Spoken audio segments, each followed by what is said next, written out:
काय प्रकारे नेमकं काय झालं? सर्वप्रथम पत्रकारांचा मी धन्यवाद बोलतो। आज निवेदन एडीसी बद्दल दिलेलं आहे। एडीसी म्हणजे हे जे आरटीओ मध्ये साहेब जे काम करतात त्यांना एक हे ठेवलेलं आहे, नाव ठेवलेलं आहे एडीसी। म्हणजे एडीसी म्हणजे काय, ह्यांचे जे ब्लॅक असते ते व्हाईट करण्यासाठी एडीसी आहे, आणि जनतेची जी दिशाभूल करतात ती एडीसी। म्हणजे कुठला तुमचा फॉर्म गेला ना, ते फॉर्मवर ह्यांचा एडीसी चा चार्ज लागतोय। त्याच्यासाठी आम्ही आज निवेदन दिलेलं आहे। येत्या 24 तारखेला या आरटीओ कार्यालयाने कारवाई केली नाही या एडीसी बद्दल, आम्ही नावा पण यांना दिलेले आहेत पूर्ण, म्हणून केली नाही, 24 तारखेला आम्ही इथे आमरण उपोषणासाठी बसणार आहोत। आज आपण अधिकाऱ्यांची भेट घेतली तर त्यांनी काय उत्तर दिलं? चव्हाण साहेबांनी सांगितले की आम्ही लवकरात लवकर कारवाई करू। त्यांना आम्ही हे व्हिडिओ फुटेज पण दिलेत। आता आम्ही मीडिया समोर पण हे व्हिडिओ देणार आहेत। हे एडीसी आतमध्ये बसून लोकांचे पेपर कसे वाचू शकतात, तपास कशी करू शकतात हे लोक। हे पेपर शासनाचे पेपर एक एडीसी म्हणून कसं तपास करेल, त्याच्यासाठी आज आम्ही निवेदन दिलेलं आहे। आपण हा प्रकार उघडकीस आणला, हा प्रकार इथल्या अधिकाऱ्यांना माहिती नव्हता का? अधिकाऱ्यांना आम्ही वारंवार यांना सूचना केलेली होती। आम्ही नाहीतरी 8 ते 9 महिने झाले पत्रव्यवहार केलेला आहे, कुठलीही कारवाई होत नाही।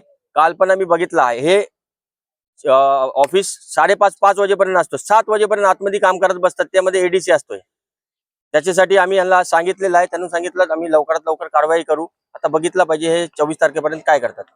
शाबाजी, खरं तर आज आपल्या 19 तारखेला या ठिकाणी आंदोलन होतं या विविध मागण्यांसंदर्भात, परंतु आज आपण 4च लोक आलेले आहात। नक्की काय कारण होतं हे आंदोलन स्थगित करण्याचं? आंदोलन आम्ही स्थगित नाही केलं आहे। आम्हाला पोलीस प्रशासनाने सांगितलं होता 22 तारखेपर्यंत निर्बंध आहे, त्याच्यासाठी त्यांनी आम्हाला परमिशन नाकारली होती। त्याच्यासाठी आम्ही 4च लोक घेऊन आम्ही इथे आंदोलन आरटीओ कार्यालयात येऊन निवेदन दिलेलं आहे। तुमच्या मागण्या पूर्ण न झाल्या तर पुढील पाऊल काय असेल? आम्ही आमरण उपोषण करणार आहे 24 तारखेपासून।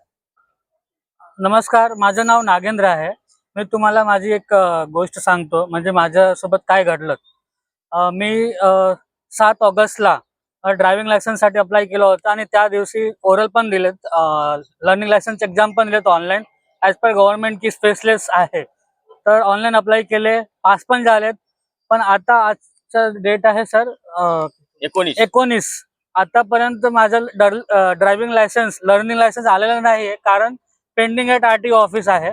सगळेच व्हेरिफिकेशन, आधार ऑथेंटिकेशन, एक्झाम पास झालेत ऑनलाईन, पण आतापर्यंत आलेच नाही। का नाही? त्याच्यासाठी तुम्ही एडीसी ला भेटले नसणार, त्यांचं जे कमिशन असते ते भेटलं नसेल, त्याच्यासाठी यांनी थांबवून ठेवलेलं आहे। आणि मला तुम्ही हे पुरावा बघा, अशी अनेक जनतामध्ये अशी भरपूर लोक आहेत। माझा ऍप्लिकेशन नंबर पण आहे, तुम्ही बघू शकता चेक करून की काय। मी इथे 1-2 एडीसी ला भेटलो तर ते बोलले की तुम्हाला लर्निंग लायसन्स एक्झाम पण द्यायची गरज नाही।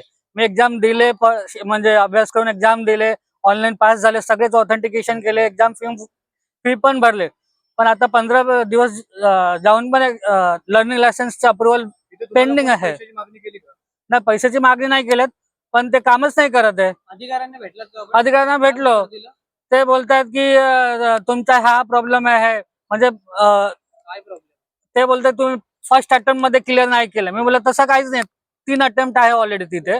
मी सेकंड अटेम्प्ट मध्ये एक्झाम क्लिअर केले, आणि ते लिहिलेलं आहे वेबसाईटवर, आणि आधारनं ऑथेंटिकेशन पण झाले। अशा अनेक समस्या लोकांना, आमचं जे आंदोलन घेण्याचं जे मागचे जे कारण आहे, असे अनेक समस्या लोकांना आलेल्या आहेत, आणि ह्या समस्या सोडवण्याकरताच आम्ही हे आंदोलन घेतोय। 24 तारखेला आम्ही आमरण उपोषण करणार, जनतेसाठी, म्हणजे जनतेचा फायदा व्हावा यासाठीच आम्ही हे करतोय। म्हणजे अशा अनेक गोष्टी आहेत, हे आता आज आपल्याला लाईव्ह तुम्ही दाखवलं मला, पण अशा अनेक तक्रारी आमच्यावर अगोदर आलेल्या आहेत, आणि ह्या तक्रारीच आम्ही समस्याचे निवारण करण्यासाठीच आम्ही हे पाऊल उचललेलं आहे। ते आता शहबाजबाईंनी बोलले एडीसी, मी आपल्या निर्देशात आणून देतो का एडीसी म्हणजे खरं काय काम करतो आरटीओ कार्यालयामध्ये। एखादं जे शासकीय कार्यालय असतो तिकडे कोणाला बाहेरचा व्यक्ती पेपर तपास किंवा लॅपटॉपवर काम करू शकत नाही। हे व्हिडिओ फुटेज आहे आमच्याकडे, त्या व्यक्तीचं मी नाव घेऊन सांगतो आज तुम्हाला। त्याचं नाव आहे मतीन मुल्ला। हे कार्यालयाच्या आतमध्ये बघा, हे आमच्याकडे व्हिडिओ आहेत, मी मीडियाला आम्ही देऊ हे काम कसे होतात। संध्याकाळी पासून ते सकाळपासून ते संध्याकाळपर्यंत हे मतीन मुल्ला पूर्ण आरटीओ बघतो। यांचा एडीसीचा आणि साहेबांचा 40-60 आहे, 40-60 हे काम करतात। यांचे पत्रामध्ये साहेबांनी स्वतः दिल्यात की दररोजचे 500 ते 400 लोक या कार्यालयामध्ये येतात. जसं आता आमचे मित्र पक्ष आहेत, मनसेवाल्यांचं जे आंदोलन जे पुकारलंय अवजड वाहतूक, त्यामध्ये जे पैसे गोळा करण्याचं काम करतो तो हा एडीसी करतो. हा एडीसीचं काम खरा आहे. जनतेला हे माहित नाही की एडीसी कोण असतो. एखादा व्यक्ती आला तो स्वतःचा लायसन करायला, त्याला अशी चक्रा मारायला लावतात तर तो नंतर एडीसी कडे जातो आणि काम करतो का बाई माझं काम करून द्या. दररोजचे हे एडीसीचे हे काम आहेत. संध्याकाळी 5-10 ला ऑफिस चालू होतो, 5 वाजता क्लोज होतो. 5च्या नंतर हे एडीसी बसून पैसे गोळा करण्याची कामं करतात. आमची निवेदन एवढाच होता तर जसं बाहेर पब्लिकला जनतेवर लक्ष ठेवण्यासाठी कॅमेरा बसवलेला आहे ना, तसंच कॅबिनच्या आतमध्ये पण शासनाचे काम करत आहात तुम्ही, ते कॅमेरा आतमध्ये पण बसून घ्या. आमचं एवढंच निवेदन. राष्ट्रवादी युवक काँग्रेस यांच्या माध्यमातून आज आम्ही राष्ट्रीय प्रादेशिक परिवहन अधिकारी त्यांच्या इथं आम्ही जन आंदोलन घेणार होतो. पण काही कारणास्तव आम्हाला पोलीस स्टेशन करून म्हणजे खारघर पोलीस स्टेशनकडून आम्हाला परमिशन नाकारण्यात आली होती. आणि त्यांनी आम्हाला फक्त 4 लोकांसाठीच परमिशन दिली होती आणि निवेदन देण्यासाठी होती. त्यामुळे आम्ही आज 4 लोक इथं आलो आहेत, निवेदन दिले आहे. हे निवेदन देण्यामागचं आणि आम्ही निवेदन देण्यामागचं कारण हे आहे, एडीसी म्हणजे काय की एक अनधिकृत पद ह्या इथं काम करते. अनधिकृत पद काम करत असताना त्या पद्धतीने जे काम होतं इथं, हा आमचं आंदोलन घेण्याचा मागचा हेतू हेच आहे की जनतेचा फायदा व्हावा. जनतेचा फायदा काय आहे की इथं जो अतिरिक्त पैसा आहे किंवा अतिरिक्त भार जो बुर्दन भरावा लागतो लोकांना, तो भरण्यात नाही यावा म्हणून आम्ही हा आंदोलन करत आहोत. आणि ह्या एडीसी मुळे लोकांना त्रास होतोय. आता प्रशासकीय काम करत असतील, चांगलं काम करत असतील, वाईट काम करत असतील हे आम्हाला माहित नाही, पण प्रशासन हे होते ना, त्यांचं नाव खराब होते ना, प्रतिमा मलिन होते त्यांची. एडीसी एखादा पैसा घेत असेल किंवा दुसरा घेत नसेल किंवा तिसरा घेत असेल किंवा चौथा घेत नसेल, पण एखाद्या एडीसीने पैसा घेतला तर प्रशासन ही खबर. आम्हाला माहिती आहे आज काम होतं कसं काय होतं. हे काम फक्त एडीसीला न करता त्यांनी स्वतः करावं, हेच आमचा ह्या मागचा उद्देश आहे.